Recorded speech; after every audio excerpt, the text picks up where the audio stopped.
بسم اللہ الرحمن الرحیم ایھا الذین آمنوا انفقوا مما رزقناکم من قبل ان یأتی یوم لا بیع فیہ ولا خلۃ ولا شفاعۃ والکافرون هم الظالمون اللہ لا الہ الا ھو الحی القیوم لا تأخذہ سنۃ ولا نوم لہ ما فی السماوات وما فی الارض من ذا الذی یشفع عندہ الا بإذنہ یعلم ما بین ایدیہم وما خلفہم ولا یحیطون بشیء من علمہ الا بما شاء وسع کرسیہ السماوات والارض ولا یؤودہ حفظہما وہو العلی العظیم صدق اللہ العظیم رب اشرح لی صدری ویسر لی امری واحلل عقدۃ من لسانی یفقہوا قولی۔ تقریباً 2 رکوعوں پر مشتمل معاملہ طالوت و جالوت کا وہ ہم پڑھ چکے ہیں، اور یہ گویا کہ اب غزوہ بدر کے لیے ذہنی اور نفسیاتی تیاری ہو رہی ہے، اور غزوات کے لیے جیسا کہ میں نے عرض کیا جہاں سرفروشی کی ضرورت ہے وہاں انفاق مال کی بھی ضرورت ہے، تو اب یہاں بڑے زوردار انداز میں پھر انفاق کی طرف توجہ دلائی جا رہی ہے۔ وہی 4 ڈوریاں ذہن میں رکھیے، انفاق اللہ کی راہ میں یعنی جہاد بالمال، قتال جہاد بالنفس کی آخری شکل، اور شریعت میں عبادات اور معاملات، یہ 4 ڈوریاں گتھی ہوئی ہیں ان 22 رکوعوں کے اندر، جن پر دوسرا نصف جو ہے سورہ بقرہ کا مشتمل ہے۔ یا ایھا الذین آمنوا انفقوا مما رزقناکم من قبل ان یأتی یوم لا بیع فیہ ولا خلۃ ولا شفاعۃ، اہل ایمان خرچ کر دو ان چیزوں میں سے کہ جو اللہ نے تمہیں دی ہیں، اس سے پہلے کہ وہ دن آ دھمکے جس دن نہ کوئی خرید و فروخت ہوگی، نہ کوئی دوستی کام آئے گی، نہ کوئی شفاعت مفید ہوگی۔ والکافرون هم الظالمون، اور کافر ہی تو ظالم ہیں۔ اب یہاں کافر سے مراد کون ہے؟ کافر اصطلاحی نہیں، کافر معنوی، جو اللہ کے اس حکم انفاق کی تعمیل نہیں کرتا، دیکھتا ہے کہ دین مغلوب ہے، اس کو غالب کرنے کی جد و جہد ہو رہی ہے، اس کی کچھ تقاضے ہیں، مالی ضرورتیں ہیں اس کی، اور اللہ نے اسے قدرت دی ہے، اس میں خرچ کر سکتا ہے اور نہیں کرتا، وہ ہے اصل کافر۔ اس کے بعد وہ آیت آ رہی ہے جو قرآن حکیم کی عظیم ترین آیت ہے، حضور فرمان نبوی صلی اللہ علیہ وسلم، آیت الکرسی۔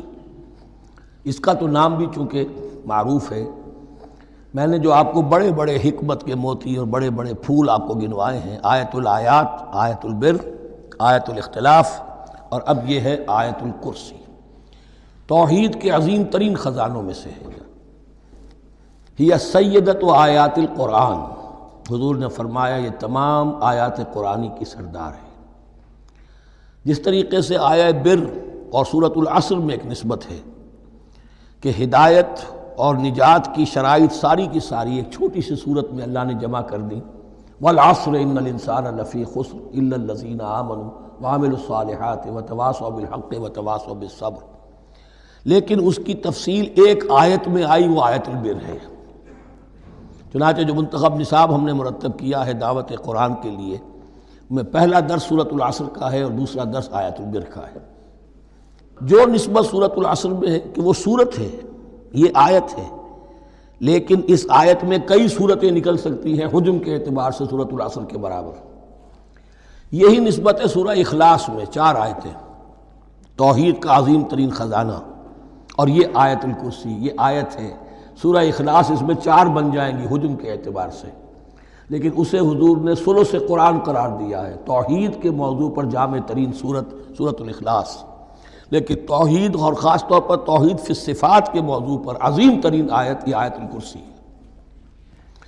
اللہ لا الہ الا ھو، اللہ وہ معبود برحق ہے جس کے سوا کوئی الہ نہیں، بڑا کیٹیگوریکل۔ الحی القیوم، وہ زندہ ہے از خود اور با خود، اس کی زندگی مستعار نہیں ہے۔ وہ جو کہا ہے کہ مانگ کے لائے تھے 4 دن، 2 آرزو میں کٹ گئے، 2 انتظار میں، عمر دراز مانگ کے لائے تھے۔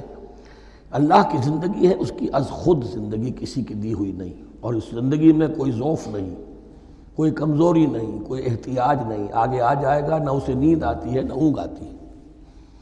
قیوم خود اپنی جگہ وہ زندہ جاوید ہستی ہے، اور باقی ہر شے کا وجود اس کے حکم سے قائم ہے، کوئی شے قائم نہیں ہے بغیر اس کے اذن کے۔ تو گویا کہ احد اور الصمد، اللہ اپنی جگہ احد، لیکن باقی پوری کائنات کے لیے صمد ہے، جو سورہ اخلاص میں 2 الفاظ آئے ہیں، قل هو اللہ احد اللہ الصمد۔ اللہ حی ہے اور قیوم ہے۔ لا تأخذہ سنۃ ولا نوم، اس پر غالب نہیں ہو سکتی نہ نیند نہ اونگ۔ لہو ما فی السماوات و ما فی الارض، آسمانوں اور زمین میں جو کچھ ہے اسی کا ہے، ملکیت تامہ، ملکیت حقیقی اس کی ہے۔ من ذا الذی یشفع عندہ الا باذنہ، کون ہے وہ جو شفاعت کر سکے اس کے پاس مگر اس کی اجازت سے۔ اب یہ مقام آیا ہے سورہ بقرہ میں پہلی مرتبہ، 3 مرتبہ کیٹیگوریکل ڈینائل کے بعد، کوئی شفاعت نہیں، کوئی شفاعت نہیں، کوئی شفاعت نہیں۔ یہاں بھی جو انداز ہے بہت ہی جلالی انداز ہے۔ من ذا الذی، کس کی یہ حیثیت ہے، کس کا یہ مقام ہے، کس کو یہ زور حاصل ہے کہ وہ اپنے اختیار کے بل پر، کہ اپنی حیثیت کی بنیاد پر شفاعت کر سکے؟ ہاں، جس کے لیے اللہ اجازت دے دے۔ استثناء کے ساتھ شفاعت کا یہاں پر پہلی مرتبہ آیا، ورنہ سورہ بقرہ کے 6 رکوع کی دوسری آیت، وَاتَّقُوا يَوْمًا لَا تَجْزِي نَفْسٌ عَن نَفْسٍ شَيْئًا وَلَا يُقْبَلُ مِنْهَا شَفَاعَةٌ وَلَا يُؤْخَذُ مِنْهَا عَدْلٌ وَلَا هُمْ يُنصَرُونَ۔ 15ویں رکوع کی دوسری آیت، وَاتَّقُوا يَوْمًا لَا تَجْزِي نَفْسٌ عَن نَفْسٍ شَيْئًا وَلَا يُقْبَلُ مِنْهَا عَدْلٌ وَلَا تَنفَعُهَا شَفَاعَةٌ وَلَا هُمْ يُنصَرُونَ۔ اور اب اس سے پہلے کی آیت میں آ چکا ہے وَلَا شَفَاعَةٌ، کوئی شفاعت مفید نہیں ہوگی۔ لیکن یہ کہ اس میں ایک استثناء ہے۔ اب یہ ذرا باریک مسئلہ ہے کہ شفاعت حقہ کیا ہے، شفاعت باطلہ کیا ہے، تو دورہ ترجمہ قرآن میں اتنی تفاصیل کے ساتھ بحث نہیں کی جا سکتی، وہ ایک علیحدہ موضوع ہے۔ حال ہی میں نے اس پر اپنے درس ریکارڈ کرا دیے ہیں۔ یعلم ما بین ایدیہم وما خلفہم، وہ جانتا ہے جو کچھ ان کے سامنے اور جو اس کو پیچھے ہے۔ عام طور پر دنیا میں ہم سفارش کرتے ہیں تو کہتے ہیں کہ بھئی میں جانتا ہوں اس شخص کو بہتر، اصل میں جیسا کچھ یہ نظر آتا ہے ویسا نہیں ہے، یا جیسا کچھ فیکٹس آن دی فائل آ گئے ہیں وہ بڑے ہی ڈیسیونگ ہیں، اصل حقائق کچھ اور ہیں اس کیس کے، وہ میں آپ کو بتاتا ہوں۔ یہ بات اللہ کے سامنے کون کہہ سکتا ہے، جبکہ اللہ تو جانتا ہے جو کچھ ان کے سامنے اور جو کچھ ان کے پیچھے ہے، اور ان کا حال یہ وَلَا يُحِيطُونَ بِشَيْءٍ مِّنْ عِلْمِهِ إِلَّا بِمَا شَاءَ، اور وہ احاطہ کر ہی نہیں سکتے اللہ کے علم میں سے کسی شے کا سوائے اس کے جو اللہ چاہے۔ باقی ہر ایک کے پاس علم جو ہے اللہ کا عطائی علم ہے، دیا ہوا علم ہے، محدود علم ہے، بڑے سے بڑا رسول ہو، بڑے سے بڑا ولی ہو، بڑے سے بڑا فرشتہ ہو۔ لا علم لنا الا ما علمتنا، ہم پڑھائیں 4 رکوع میں، تو کون کہہ سکتا ہے؟ من ذا الذی یشفع عندہ الا باذنہ یعلم ما بین ایدیہم وما خلفہم ولا یحیطون بشیء من علمہ الا بما شاء وسع کرسیہ السماوات والارض۔ اس کی کرسی تمام آسمانوں اور زمین کو محیط ہے۔ اب کرسی کے 2 مفہوم یہاں ہو سکتے ہیں، ایک تو یہ کہ اس سے جو معنی مراد ہے، یعنی اس کا اقتدار، اس کی قدرت، اس کا جبر، اس کا اختیار، یہ اتھارٹی پوری کائنات کو۔ ایک یہ بھی ہو سکتا ہے کہ اللہ تعالیٰ کے لیے ہم نہیں جان سکتے، یہ آیات متشابہات میں سے ہے کہ کوئی شے بھی ہو واقعتاً جس کو ہم اسے کرسی کہہ سکیں۔ عرش، کرسی، ان سب کے بارے میں یہ دونوں باتیں ذہن میں رکھیے۔ یہ بھی ہو سکتا ہے کہ ان کی کوئی مجسم حقیقت ہو جو ہمارے ذہن سے، ہمارے تخیل سے ماورا ہے، اور یہ بھی ہو سکتا ہے اس سے استعارہ مراد ہو۔ اس کا اقتدار و اختیار آسمانوں اور زمین پر چھایا ہوا ہے۔ وَلَا يَئُودُهُ حِفْظُهُمَا، اور اسے تکان طاری نہیں ہوتی، اس پر گراں نہیں گزرتا ان دونوں کا تھامنا، ان دونوں کی حفاظت، آسمانوں کی اور زمین کی۔ وَهُوَ الْعَلِيُّ الْعَظِيمُ، اور وہ العلی ہے، بلند و بالا، اور عظیم ہے، بڑی عظمت والا۔ یہ آیت الکرسی سیدۃ آیات القرآن، تمام آیات قرآنی کی سردار، اور توحید الہی کا ایک بہت بڑا خزانہ۔ لا اکراہ فی الدین، دین میں کوئی جبر نہیں ہے، یعنی یہ کہ کسی بھی شخص کو نہ کبھی جبراً مسلمان بنایا جائے گا نہ کبھی بنایا گیا۔ استثناءات ہو سکتے ہیں، کسی کا ذاتی کوئی عمل ہو، فعل ہو، کسی نے کیا ہو۔ اسلام میں کسی فرد کو جبراً مسلمان بنانا حرام ہے، لیکن اس آیت کا یہ مطلب نکال دینا کہ نظام باطل کو بھی ختم کرنا جو ہے اس میں کوئی طاقت استعمال نہیں ہو سکتی، یہ حماقت ہے پرلے درجے کی۔ نظام باطل نظام ظلم ہے، ایکسپلائٹ کر رہا ہے لوگوں کو، اللہ اور بندوں کے درمیان حجاب بن گیا ہے، پردہ بن گیا ہے۔ نظام کو طاقت کے ساتھ ختم کرنا فرض ہے مسلمان کا۔ طاقت نہیں ہے تو ٹھیک ہے، طاقت حاصل کرنے کی کوشش کرتا رہے، لیکن جو مسلمان نظام باطل کو ختم کرنے کی آرزو اور ارادے سے خالی ہے، اس کے دل میں یہ ارادہ نہیں ہے، اس کے دل میں ایمان نہیں ہے۔ طاقت اور جبر نظام کو ختم کرنے پر صرف کیا جائے گا، کسی فرد کو مجبوراً مسلمان نہیں بنایا جائے گا۔ یہ ہے اصل میں اس آیت کا مفہوم۔ لا اکراہ فی الدین قد تبین الرشد من الغی، رشد ہدایت واضح ہو چکی ہے کجی سے، جتنی کجیاں ہیں، جتنے غلط راستے ہیں، جتنی شیطانی پگڈنڈیاں ہیں، ان سے جو صراط المستقیم ہے اس کو بالکل مبرہن کر دیا گیا ہے۔ فمن یکفر بالطاغوت، تو جو کوئی بھی طاغوت کا انکار کرے گا، دیکھیے اللہ پر ایمان لانے سے پہلے طاغوت کا انکار ضروری ہے۔ جیسے لا الہ الا اللہ، تو طاغوت، اور طاغوت کون ہے؟ طغا سے سرکش، جس نے اپنی حاکمیت کا اعلان کیا وہ طاغوت، جس نے غیر اللہ کی حاکمیت کو تسلیم کیا وہ طاغوت، اس کے تحت بننے والے سارے انسٹیٹیوشنز طاغوت، جو بھی ادارے ہوں، چاہے کتنے ہی خوشنما ادارے ہوں۔ ہے عدلیہ، لیکن وہ عدلیہ اللہ کے قانون کے مطابق فیصلے نہیں کر رہی، کچھ اور لوگوں کے بنائے ہوئے قانون کے مطابق فیصلے کر رہی، وہ طاغوت ہے۔ جو بھی اللہ کے حدود بندگی سے تجاوز کرتا ہے وہ طاغوت ہے۔ طغیانی کسے کہتے ہیں؟ پانی دریا کی حدوں میں بہہ رہا ہے، لیکن جب وہ اپنی حدوں سے نکلا طغیانی پہ ہے۔ دریا کو اپنی موج کی طغیانیوں سے کام، کشتی کسی کی پار ہو یا درمیان رہے اسے اس کی کیا فکر ہے؟ تو طغا اور بغا یہ دونوں بڑے قریب کے الفاظ ہیں، بغاوت اور طغیانی۔ فمن یکفر بالطاغوت، طاغوت کا انکار، جو کوئی کفر کرے طاغوت کے ساتھ، وَيُؤْمِن بِاللَّهِ، اور پھر اللہ پر ایمان لائے۔ طاغوت سے بھی دوستی، اللہ پر بھی ایمان، اللہ کے دشمنوں سے بھی یارانہ، اور اللہ کے ساتھ بھی وفاداری کا دعویٰ، یہ چیز نہیں چل سکتی، یہی منافقت ہے۔ یکسو ہو جاؤ، حنیفا مسلما، فقد استمسک بالعروۃ الوثقی، جس شخص نے یہ کام کر لیا، طاغوت کی نفی اور اللہ پر ایمان، اس نے تو مضبوط کنڈا تھام لیا۔ تو سمجھئے کہ اگر کوئی شخص کسی جہاز، سمندری جہاز میں عرشے پر سے گر جائے، تیرنا بھی نہ آتا ہو، کسی طرح ہاتھ پاؤں مار کر وہ کسی کنڈے کے اوپر اگر ہاتھ اس کا پڑ گیا، تو اب وہ سمجھتا ہے کہ اس کو میں نہیں چھوڑوں گا، میری جان اسی سے وابستہ ہے، زندگی اسی سے ہے۔ تو وثقہ، وہ کنڈا اگر کمزور ہے تو پھر گیا، وہ اس کے وزن سے کنڈا ہی نکل گیا، لیکن وہ کنڈا کے جو مضبوط ہے، فقد استمسک بالعروۃ الوثقی، اس نے تو بڑے مضبوط کنڈے پر ہاتھ ڈال دیا ہے، یعنی طاغوت کا انکار اور اللہ پر ایمان، اس نے تھام لیا ہے بہت مضبوط کنڈا۔ اسی لیے ایک حدیث میں آتا ہے اوثق العریٰ کلمۃ التقوی، یہ جو عروہ کی جمع ہے عریٰ، اور وثقہ اوثق جو ہے اس کا مذکر ہوگا۔ تمام کنڈوں میں سب سے بڑا مضبوط کنڈا جو ہے وہ تقوی کا کنڈا ہے، اس کو تھامو مضبوطی کے ساتھ۔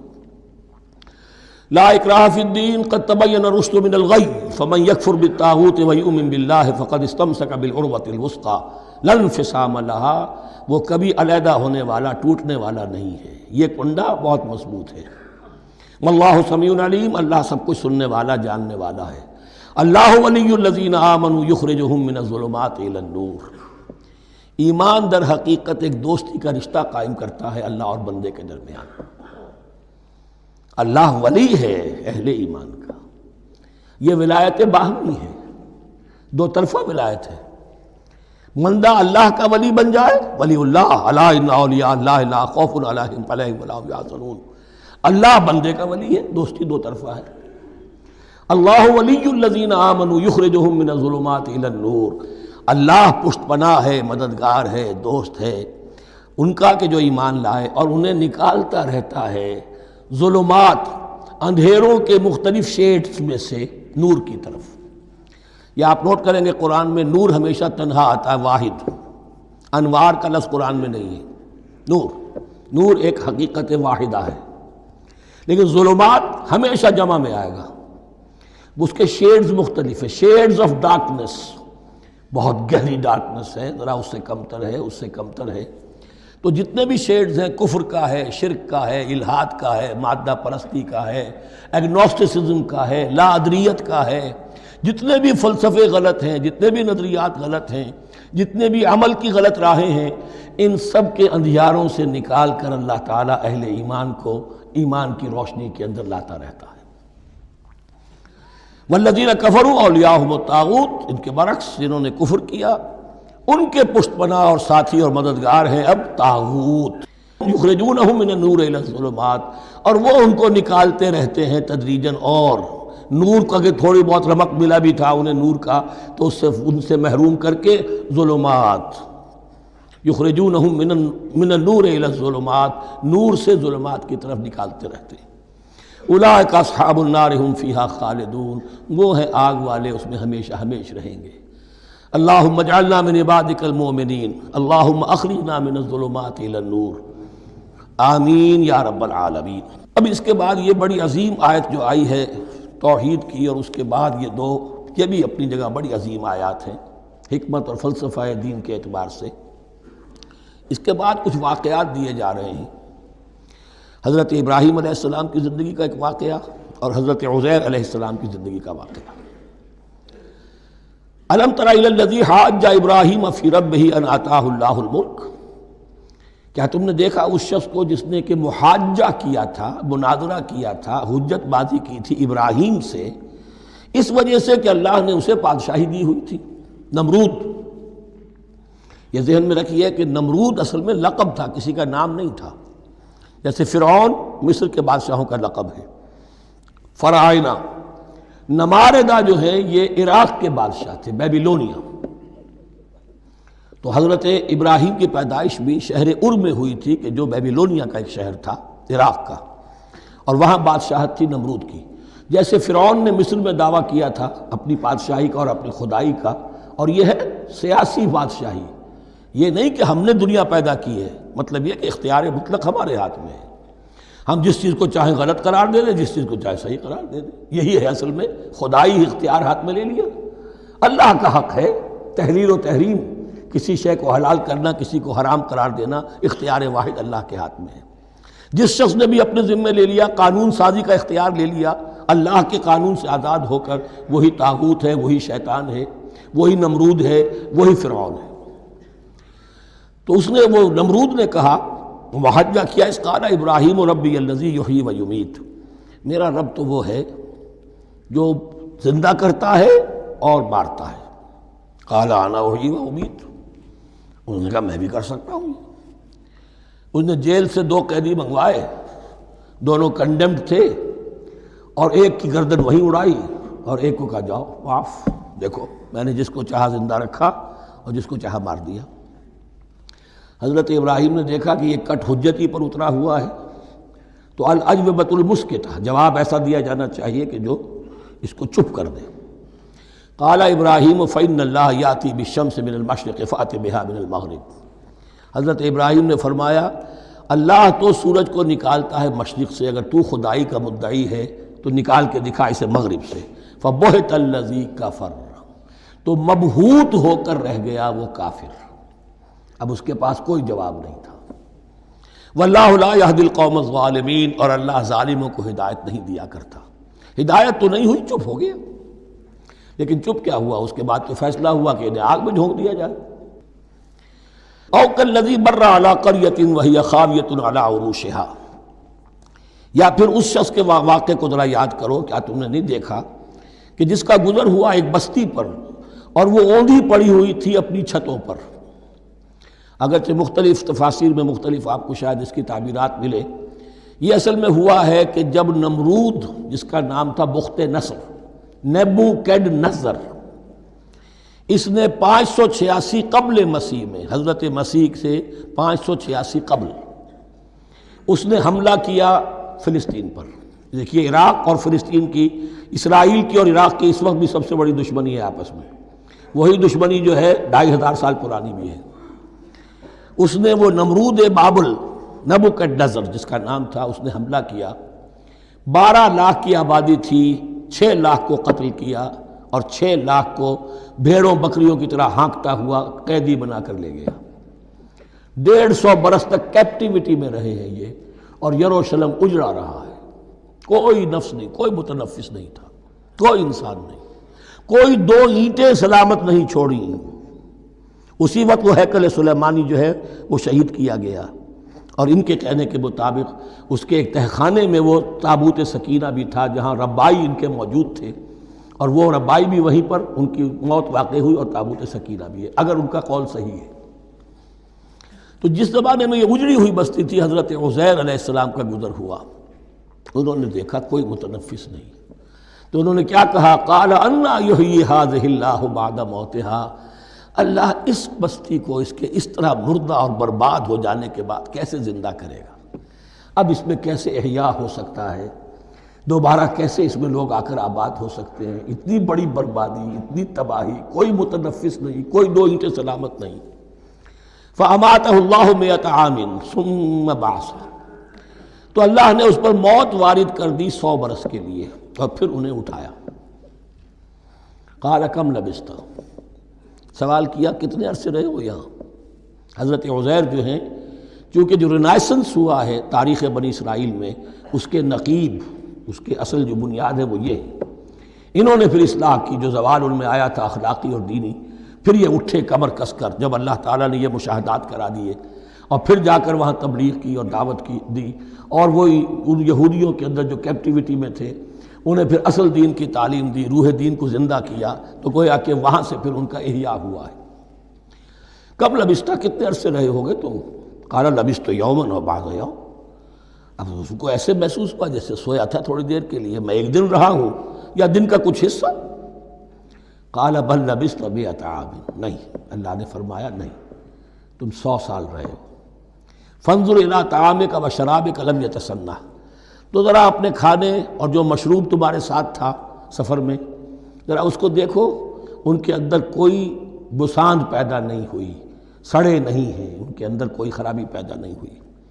وانظر الی حمارک، آپ دوسری طرف اپنے گدھے کو دیکھو جو تمہاری سواری کا گدھا تھا، وَلَنَجْعَلَكَ آیَةً لِلنَّاسِ، وہ بالکل ختم ہو چکا تھا، اس کی ہڈیاں ہی رہ گئی تھیں، گوشت گل چکا تھا، کچھ نہیں تھا، 100 برس۔ وانظر الی حمارک وَلِنَجْعَلَكَ آیَةً لِلنَّاسِ، اور ہمیں تو بنانا ہے تجھے ایک نشانی لوگوں کے لیے، یعنی خود اے عزیر تمہیں ایک نشانی بنانا ہے، اور تمہیں نشانی بنانے کے لیے یہ نشانی ہم تمہیں دکھا رہے ہیں، تاکہ یقین جو ہے، یقین کامل تمہارے اندر پیدا ہو جائے۔ وانظر الی حمارک ولنجعلک آیۃ للناس وانظر الی العظام، اب دیکھو ان ہڈیوں کو، کیف ننشزھا، کیسے ہم انہیں اٹھاتے ہیں، ابھارتے ہیں، وہ ہڈیاں خود ابری اور جڑ کر کھڑی ہو گئی۔ ثم نکسوھا لحما، پھر دیکھو تمہاری نگاہوں کے سامنے اس کو گوشت پہناتے ہیں۔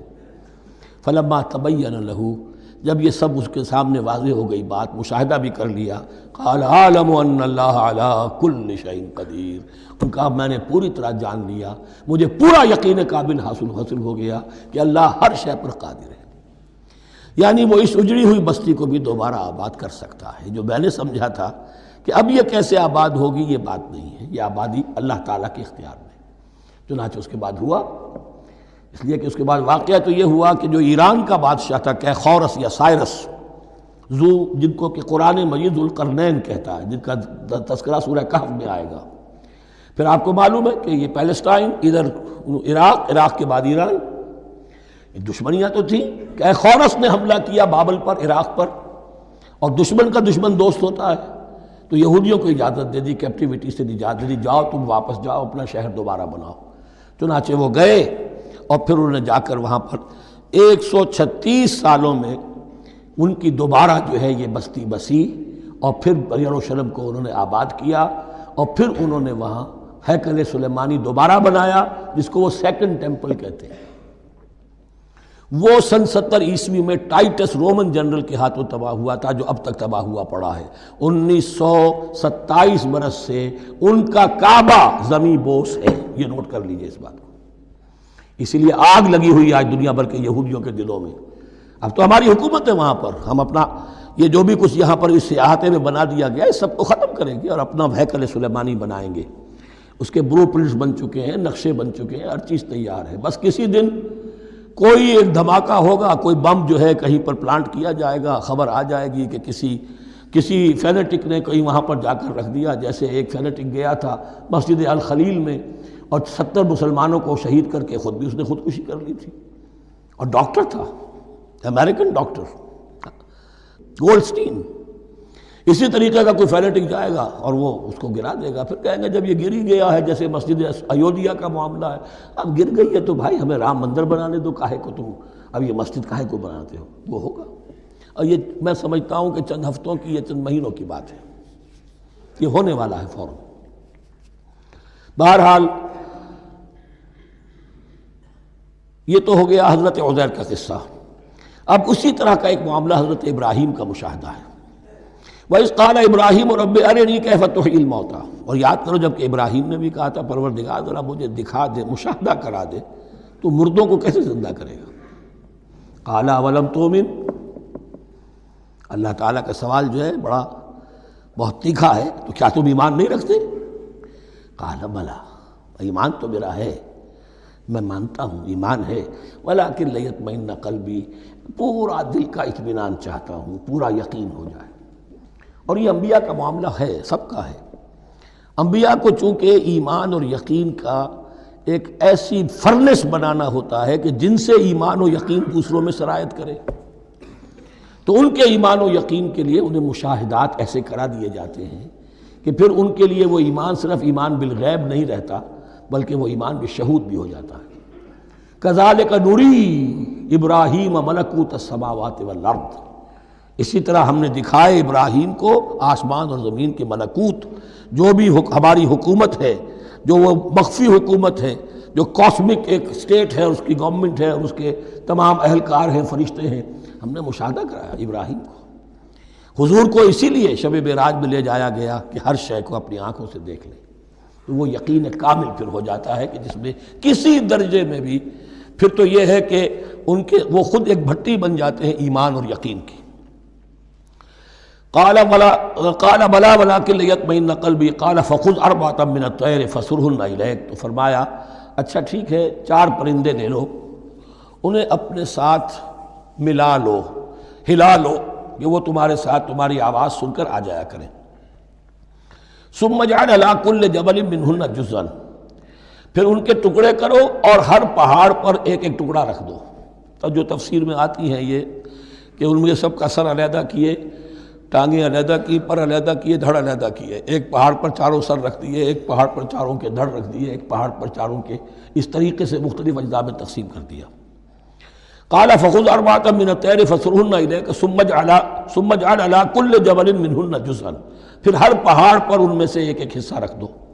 ثم ادعوہن، پھر ان کو ذرا پکارو، وہی سیٹی بجاؤ جو تم بجاتے تھے ان کو بلانے کے لیے۔ ثم ادعوہن یاتینک سعیا، وہ دوڑتے ہوئے آ جائیں گے۔ وَاعْلَمْ أَنَّ اللَّهَ عَزِیزٌ حَکِیم، اور جان لو اس بات کو یقین کے ساتھ کہ اللہ تعالیٰ زبردست ہے، کمال حکمت والا۔ اب 2 رکوع آ رہے ہیں انفاق فی سبیل اللہ پر، اور یہ قرآن مجید کا ذروۂ سلام ہے انفاق کے موضوع پر۔ لیکن ان کو پڑھنے سے پہلے نوٹ کر لیجئے کہ اللہ کی رضا جوئی کے لیے اپنا مال خرچ کرنا جو ہے، اس کے لیے دین میں کئی اصطلاحات ہیں۔ کھانا کھلانا، یطعمون الطعام علی حبہ مسکینا ویتیما واسیرا، آتی المال علی حبہ ذوی القربى والیتامى، ایتاء مال، اعطاء، پھر اس سے آگے آتا ہے صدقہ، زکوٰۃ، انفاق، قرض حسنہ۔ یہ 5-6 ٹرمز ہیں، لیکن ان ٹرمز کے اندر ایک تقسیم ذہن میں رکھیے کہ 2 مدیں ہیں بڑی بڑی اللہ تعالیٰ کی رضا جوئی کے لیے مال خرچ کرنے کی۔ ایک مد ہے غرباء، یتامى، مساکین، محتاج، بیوائیں، ان کے لیے، یعنی ابنائے نو میں سے یہ آپ کے معاشرے کے اجزاء ہیں، آپ کے بھائی بند ہیں، آپ کے رشتہ دار ہیں، آپ کے اعزاء و اقرباء ہیں، ان کے لیے خرچ کرنا تو یہ بھی اللہ کو بہت پسند ہے، اس کا اجر ملے گا۔ یہ بھی گویا کہ اللہ تعالیٰ ہی کے لیے آپ نے خرچ کیا۔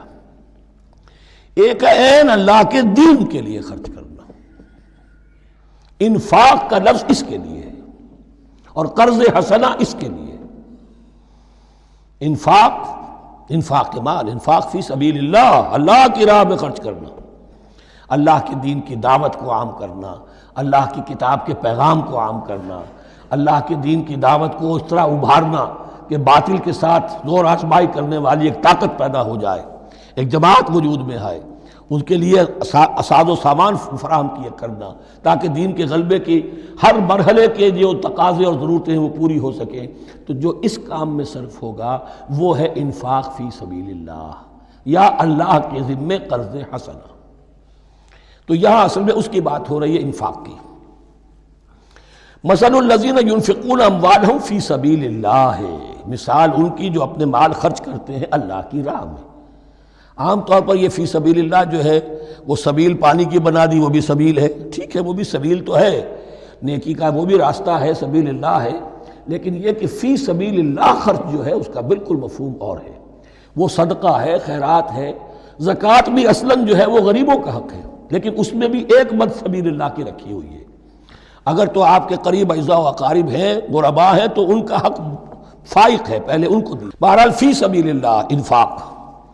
مثل الذین ينفقون اموالهم فی سبیل اللہ کمثل حبۃ انبتت سبع سنابل فی کل سنبلۃ مئۃ حبہ، مثال ان کی جو اللہ کی راہ میں خرچ کرتے ہیں اللہ کے دین کے لیے، ایسے ہے جیسے ایک دانہ کہ اس سے 7 سنبلیں پیدا ہوئیں، 7 خوشیں، 7 بالیاں، یہ 7 سٹے۔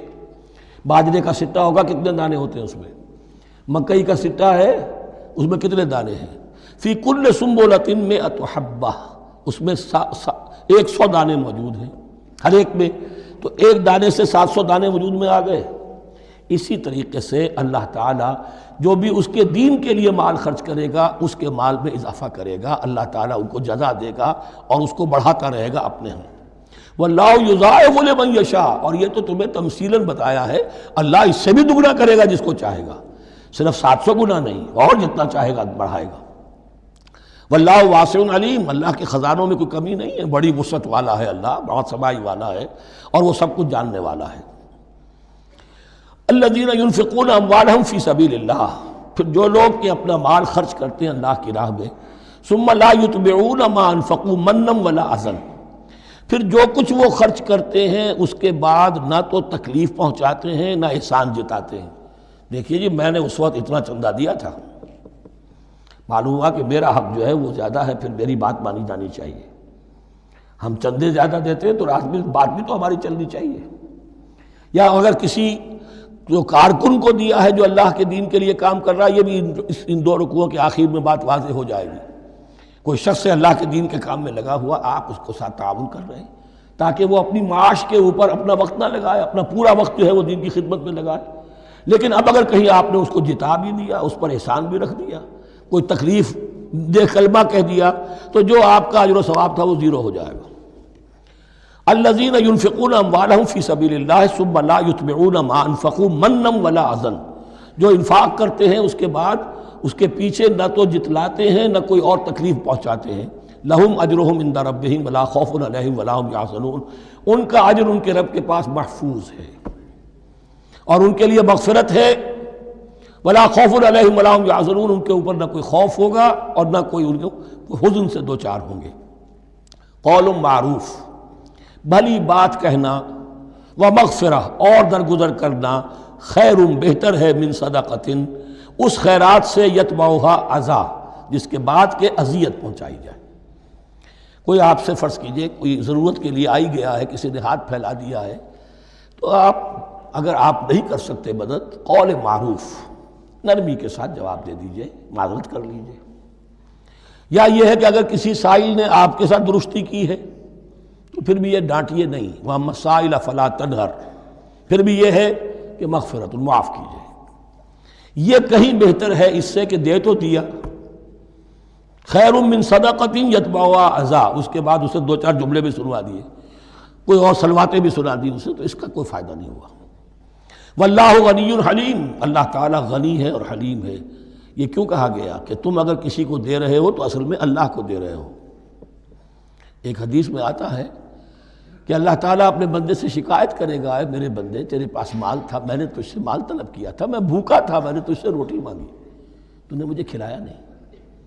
بندہ کہے اللہ تو غنی ہے، تجھے بھوک، تجھے احتیاج، کہ وہ جو میرا بندہ تھا جو بھوکا تھا، اس نے جو مانگا تھا تجھ سے وہ میں ہی تھا، اصل میرا بندہ تھا۔ الخلق عیال اللہ، تجھ سے انہیں کھانے کو نہیں دیا تمہیں، تو گویا کہ مجھے نہیں دیا۔ اے میرے بندے میں ننگا تھا، میں نے تجھ سے میں چاہا کہ میرا سطر ڈھانپ دے، مجھے کوئی لباس دے دے، لیکن یہ کہ تو نے نہیں دیا۔ یہ اسی طریقے سے تو سمجھ لیجئے کہ اللہ تو غنی ہے، جو دے رہے ہو سمجھ لو کہ اللہ کو دے رہے ہو، اور حلیم ہے، وہ حلم والا ہے، فوراً نہیں پکڑتا تمہیں۔ تم جو بھی کرتے ہو، جو دل سے اتری ہوئی شے وہ اللہ کے نام پہ دے دو، جو ردی چیز ہے وہ اللہ کے نام پہ دے دو، تو اللہ تعالیٰ کی غیرت جو ہے اسی وقت اگر جوش میں آ جائے اور تمہیں پیس کے سرما کر دے وہ، تو وہ کر سکتا ہے، لیکن نہیں، حلیم ہے، وہ دیکھتا ہے کہ میری توہین کر رہا ہے، مجھے دے رہا ہے اور یہ دے رہا ہے۔ یا ایھا الذین آمنوا لا تبطلوا صدقاتکم بالمن والاذی، اے اہل ایمان اپنے صدقات کو باطل نہ کر لو، نسیہ منسیہ ہو جاتے ہیں، بالمن والاذی، جتلا کر اور کوئی اذیت بخش بات کہہ کر۔ کالذی ينفق مالہ رئاء الناس، ان لوگوں کی طرح، اس شخص کی طرح جو اپنا مال خرچ کرتا ہے لوگوں کو دکھانے کے لیے، دے تو رہا ہے صدقات، چیریٹی ہاؤس، بڑے بڑے ادارے قائم کر دیے ہیں، یہ کہ سب ریاکاری ہے۔ کوئی سرکار دربار میں رسائی کے لیے فاؤنڈیشنز بنے ہوئے، کچھ اپنے وہ ٹیکس بچانے کے لیے، کچھ اور اپنی ناموری، کیونکہ پھر الیکشن بھی لڑنا ہے۔ یہ سارے کام جو ہوتے ہیں اللہ جانتا ہے کس کی کیا نیت ہے۔ لا تبطلوا صدقاتکم بالمن والاذی کالذی ينفق مالہ رئاء الناس ولا یؤمن باللہ والیوم الآخر، جو ریاکاری کر رہا ہے وہ حقیقت میں ایمان نہیں رکھتا اللہ پر اور یوم آخر پر۔ یہ ریا اور یہ ایمان ایک دوسرے کی ضد ہے، جیسا کہ حدیث بار بار سنا چکا ہوں، من صلی یرائی فقد اشرک، ومن صام یرائی فقد اشرک، ومن تصدق یرائی فقد اشرک۔ جس نے دکھاوے کے لیے نماز پڑھی اس نے شرک کیا، جس نے دکھاوے کے لیے روزہ رکھا اس نے شرک کیا، جس نے دکھانے کے لیے لوگوں کو صدقہ خیرات دیا اس نے شرک کیا۔ ولا یؤمن باللہ والیوم الآخر فمثلہ کمثل صفوان علیہ تراب فاصابہ وابل فترکہ صلدا، تو اس کی مثال اس چٹان کی سی ہے، اس پر کچھ تھوڑا سا غبار، کچھ ریت جم گئی تھی، تو اگر کسی چٹان کے اوپر کچھ تھوڑی سی تہ آ گئی ہو مٹی کی، وہاں آپ نے کوئی بیج ڈال دیے، کوئی فصل بھی ہو گئی۔ فاصابہ وابل، اب آیا زوردار ایک بارش کا چھینٹا پڑا، زوردار بھی پڑا، فترکہ صلدا، وہ ساری اوپر کی تھوڑی سی تہ تھی، وہ مٹی بھی بہہ گئی اور آپ کی محنت بھی گئی، وہ آپ کا بیج بھی گیا اور آپ کی فصل بھی گئی، وہ چٹان جو ہے چٹیل چٹان وہ اندر سے نکل آئی، یعنی سب کچھ گیا۔ ریاکاری میں اس کا مطلب یہ ہے مال بھی دیا اور حاصل کچھ نہ ہوا، بیج بھی گیا، اور اللہ کے ہاں کسی اجر و ثواب کا سوال ہی نہیں۔ لا یقدرون علی شیء مما کسبوا، جو محنت انہوں نے کی تھی، اس تھوڑی سی مٹی جو جم گئی تھی اس میں بھی کچھ ہل چلایا تھا، کچھ بیج ڈالا تھا، اب اس میں کوئی قدرت انہیں حاصل نہیں ہے، سب کچھ گیا۔ واللہ لا یہدی القوم الکافرین، اور اللہ ایسے کافروں کو ہدایت نہیں دیتا، راہ یاب نہیں کرتا۔ ومثل الذین ینفقون اموالہم ابتغاء مرضات اللہ، اس کے برعکس وہ لوگ، وہی سائملٹینیس کنٹراسٹ، جب ایک ریاکاری کے خرچ کے لیے وہ ایک مثال دی گئی، تمثیل اور تشبیہ دی گئی، تو اب جو واقعتاً اللہ تعالیٰ کے اجر و ثواب کے لیے خلوص و اخلاص کے ساتھ خرچ کرتا ہے اس کے لیے بھی مثال۔ ومثل الذین ینفقون اموالہم ابتغاء مرضات اللہ، اور مثال ان لوگوں کی جو خرچ کرتے ہیں اپنے مال اللہ کی رضا جوئی کے لیے، خوشی حاصل کرنے کے لیے، وَتَثْبِيتًا مِّنْ أَنفُسِهِمْ، اور اپنے عزم کی پختگی کے ساتھ، اپنے نفس کی پختگی کے ساتھ۔ کمثل جنت، ان کی مثال اس باغ کی ہے، بربوۃ، جو ذرا بلندی پر ہے، باغ ہے، جیسا کہ میں نے عرض کیا نیچرل باغ کا یہی تصور ہوتا تھا، ذرا اونچائی پر جو ہے پلانٹیشن ہے، ندی بہہ رہی ہے کوئی دامن میں جس سے خود بخود اس کو اریگیشن ہو رہی ہے۔ کمثل جنت بربوۃ، یہیں سے یہ قادیانیوں نے لفظ ربوہ لے کر اور اپنا وہ شہر بنایا ہے پاکستان میں۔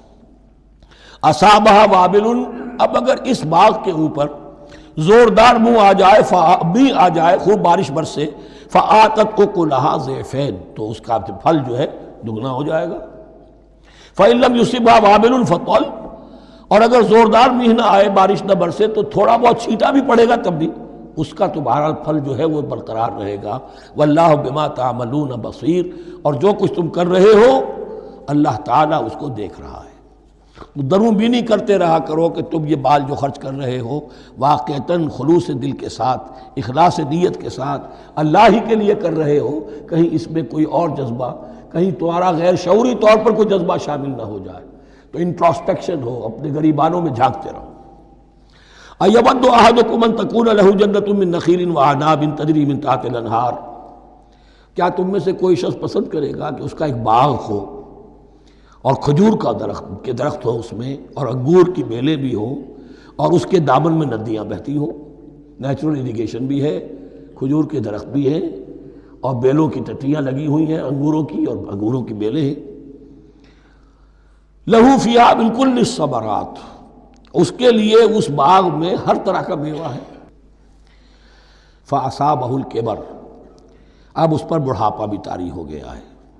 وَلَهُ ذُرِّيَّةٌ ضُعَفَاء، اور اس کی اولاد ہے ابھی چھوٹی عمر کی، کم سن ہے، کمزور ہے۔ فَأَصَابَهَا إِعْصَارٌ، کہ اچانک اس باغ کے اوپر ایک ایسا بگولا، ایک ایسی آندھی آئی جس میں آگ ہے، فِيهِ نَارٌ، کوئی ایسا آگ بھری آندھی آئی۔ فَأَصَابَهَا إِعْصَارٌ فِيهِ نَارٌ فَاحْتَرَقَتْ، پورا کا پورا باغ جل کر جلس کر رہ گیا۔ کذالک یبین اللہ لکم الآیات لعلکم تتفکرون، اس طرح اللہ تعالیٰ تمہارے لیے اپنی آیات کو واضح کرتا ہے تاکہ تم تفکر کرو۔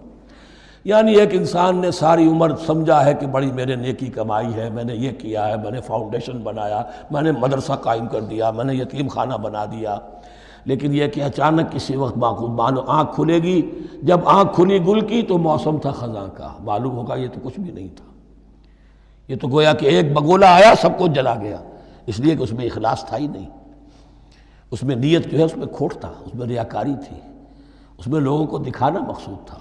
پھر حال وہی ہوگا جس طرح کہ وہ بوڑھا اب کفِ افسوس مل رہا، اب کیا کرے، بوڑھا ہو چکا ہے، دوبارہ تو باغ لگا نہیں سکتا، لہذا جب وہ موت آ جائے گی تو گویا کہ اب اس کے لیے موقع نہیں ہے کہ دوبارہ کوئی کام اور کر سکے۔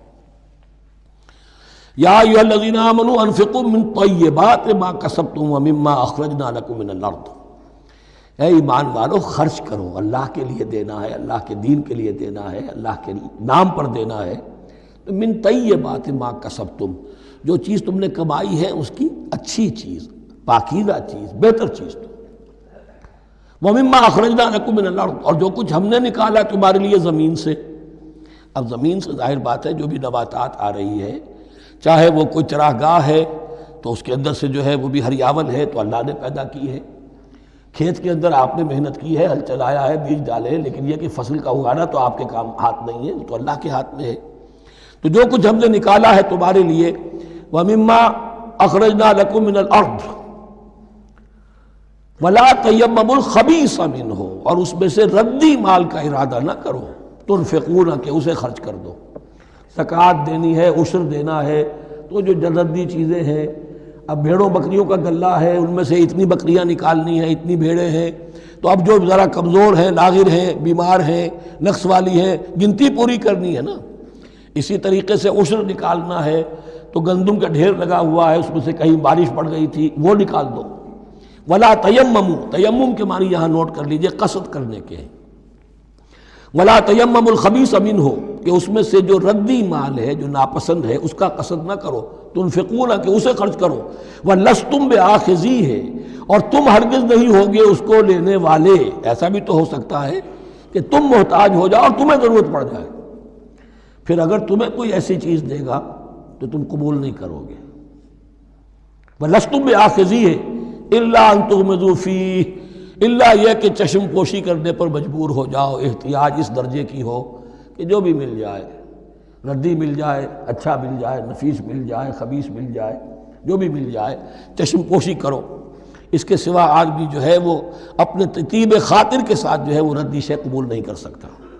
وَاعْلَمُوا أَنَّ اللَّهَ غَنِيٌّ حَمِيدٌ۔ پھر دیکھیے غنی کا لفظ، جو کچھ دے رہے ہو یہ نہ سمجھو کہ اسے دے رہے ہو، محتاج کو دے رہے ہو، ضرورت مند کو دے رہے ہو، بلکہ یوں سمجھو کہ اللہ کو دے رہے ہو۔ وَاعْلَمُوا أَنَّ اللَّهَ غَنِيٌّ حَمِيدٌ، جان لو کہ اللہ تعالیٰ غنی ہے اور حمید ہے۔ حمید یعنی اپنی ذات میں خود محمود۔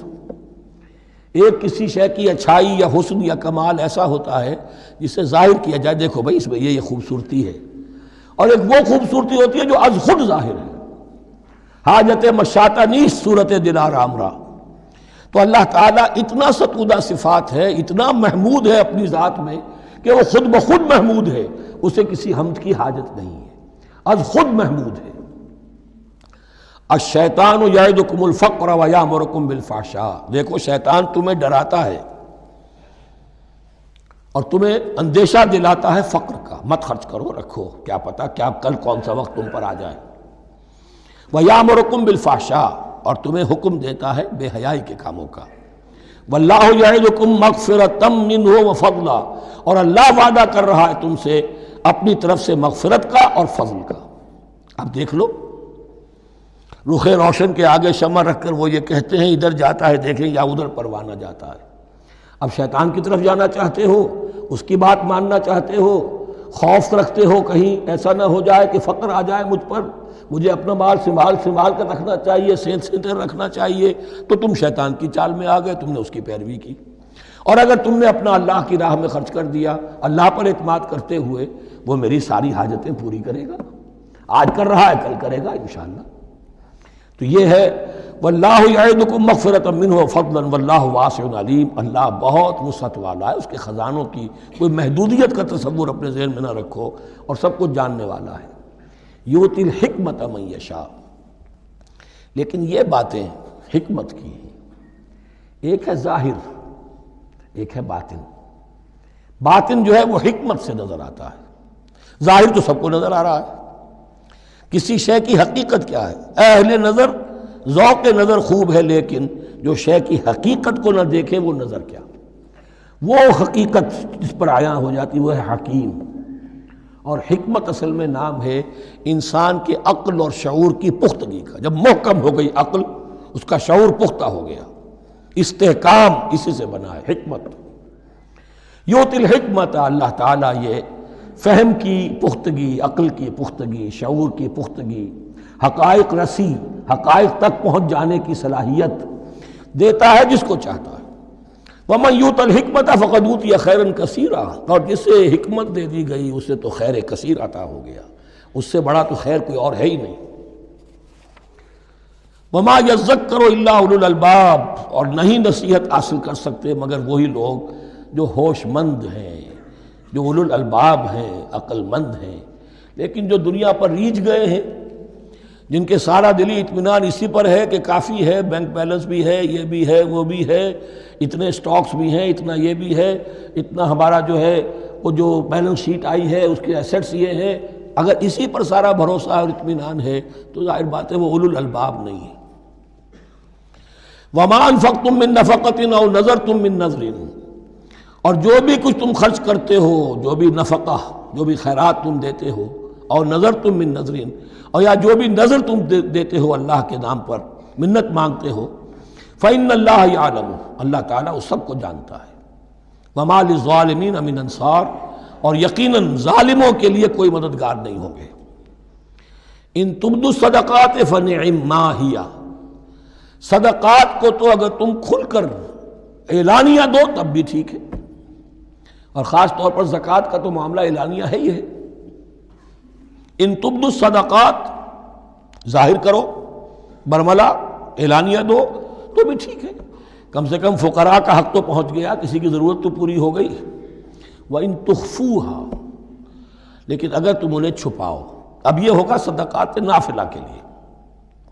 ایک جو صدقات جو ہے کہ جو لازماً دینے ہیں واجبہ، ان کو تو ان کے لیے اخفاء نہیں ہے، یہ دین کی حکمت کو ذہن میں رکھیے۔ فرض عبادات اعلانیہ ادا کی جائیں گی۔ یہ وسوسہ بھی شیطان بہت سے لوگوں کے دلوں میں ڈال دیتا ہے کہ کیا 5 وقت جا کے مسجد میں نماز پڑھنی ہے، لوگوں پر اپنے تقویٰ کا روب گانٹھنا چاہتے ہو، گھر میں پڑھ لیا کرو۔ یا داڑھی رکھو گے، کیا چاہتے ہو؟ تم چاہتے ہو کہ لوگ تمہیں سمجھے متقی ہے، تو میں اس لیے داڑھی نہیں رکھتا، ہوتا ہے وسوسہ۔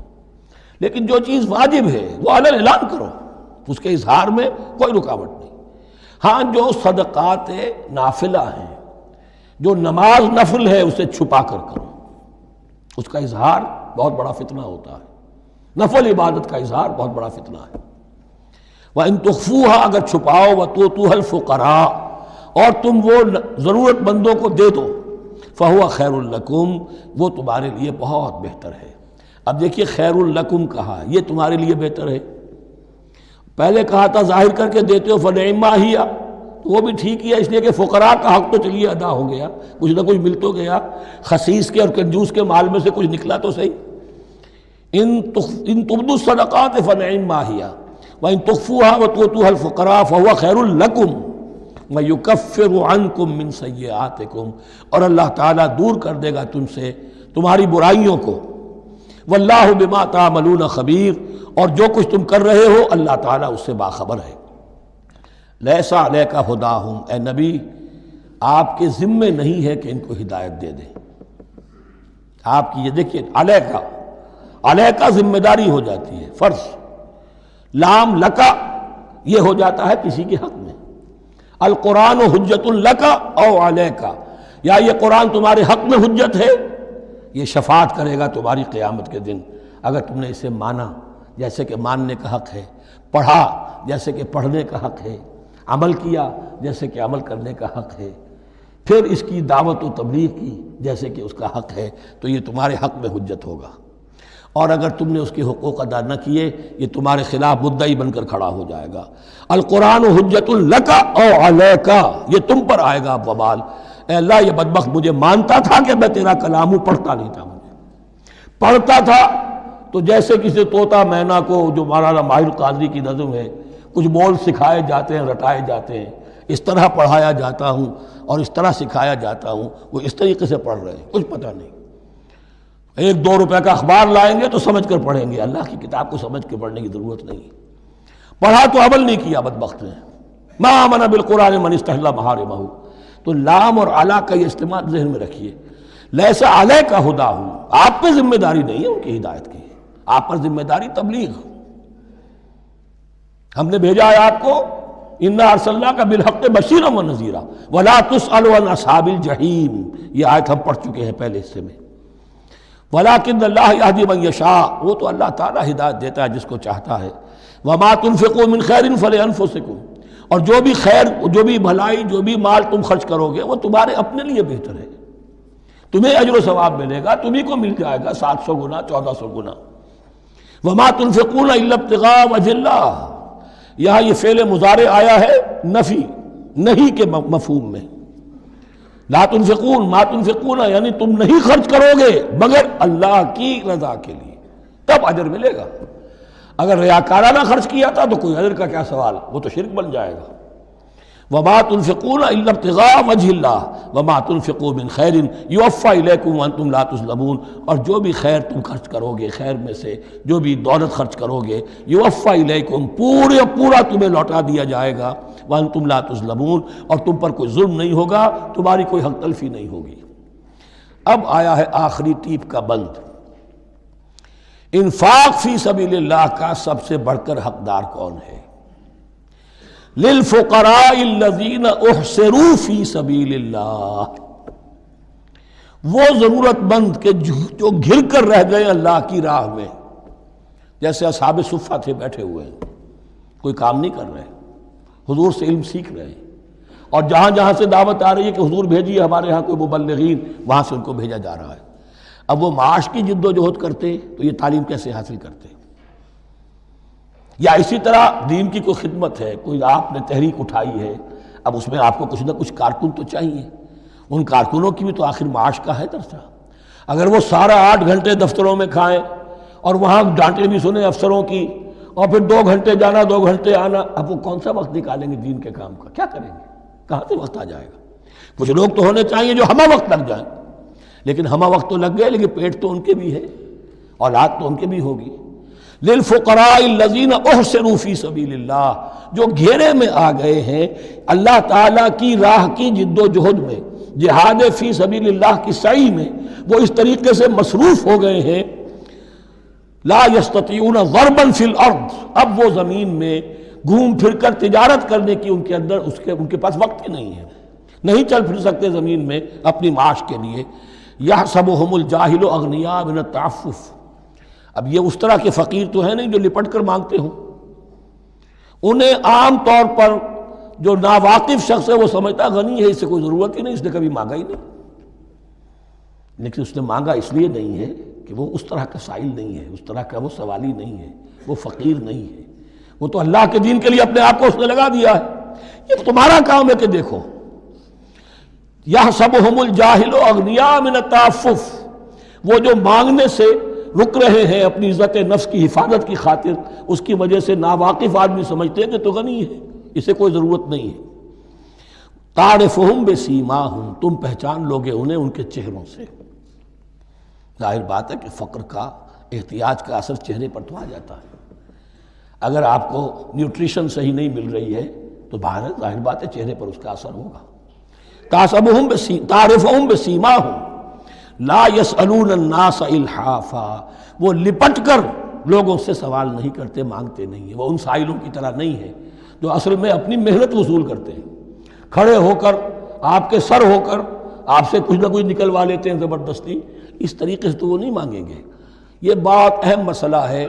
اقامت دین کی جد و جہد میں جو لوگ ہمہ وقت لگ جائیں، آخر ان کے لیے کیا ذریعہ ہو۔ میں یہاں تفصیل میں نہیں جا سکتا، وقت بھی اس چنگ کا ختم ہو رہا ہے، لیکن یہ سمجھ لیجئے کہ یہ دو رکوع جو ہیں، انفاق کا پورا مضمون، اس کا کلائمیکس جو ہے وہ یہ آیت ہے، للفقراء الذین احصروا فی سبیل اللہ لا یستطیعون ضربا فی الارض یحسبهم الجاہل اغنیاء من التعفف تعرفهم بسیماہم لا یسألون الناس الحافا وما تنفقوا من خیر فإن اللہ بہ علیم۔